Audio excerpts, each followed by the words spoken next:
జనరల్గా లేడీస్లో కొన్ని గైనిక్ ప్రాబ్లమ్స్ అనేది ఉన్నాయి మేడం. అందులో మేజర్గా ప్రముఖంగా ఏముందంటే ఈ తెల్ల మైలు అవ్వడం అనేది ఉంటుంది.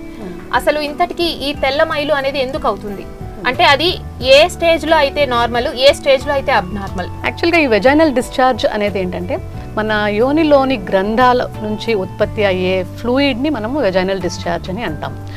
ఈ వెజైనల్ డిశ్చార్జ్ అబ్సల్యూట్గా నార్మల్ అని ప్రతి స్త్రీకి ఒక వయసు వచ్చాక, ఒక 13 years 14 years వచ్చినాక ఈ వెజైనల్ డిశ్చార్జ్ అనేది స్టార్ట్ అవుతుంది. దీంట్లో 2 రకాలు, normal vaginal discharge, abnormal vaginal discharge అని అంటాం. అసలు మనం నార్మల్ అని ఎప్పుడు అంటామంటే నార్మల్గా ఏ రంగు లేకుండా కలర్లెస్గా ఉండి, ఏ స్మెల్ కానీ ఏమీ ఇబ్బంది లేకుండా, ఇచ్చింగ్ ఏమీ లేకుండా నార్మల్గా ప్రతి స్త్రీకి అయ్యే వెజైనల్ డిశ్చార్జ్ని మనం నార్మల్ వెజైనల్ డిశ్చార్జ్ అంటాము. ఇది న్యాచురల్గానే ఒక వెజైనల్ ఫ్లూయిడ్ ఒక ప్రొటెక్షన్ కోసము, లూబ్రికేషన్ కోసము, మ్యూకస్ తేమగా పెట్టడం, ఆ ప్లేస్ని తేమగా పెట్టడంకి, మళ్ళీ ఇన్ఫెక్షన్ లేకుండా ప్రొటెక్ట్ చేయడానికి కోసం అని వచ్చే డిశ్చార్జే ఈ వెజైనల్ డిశ్చార్జ్.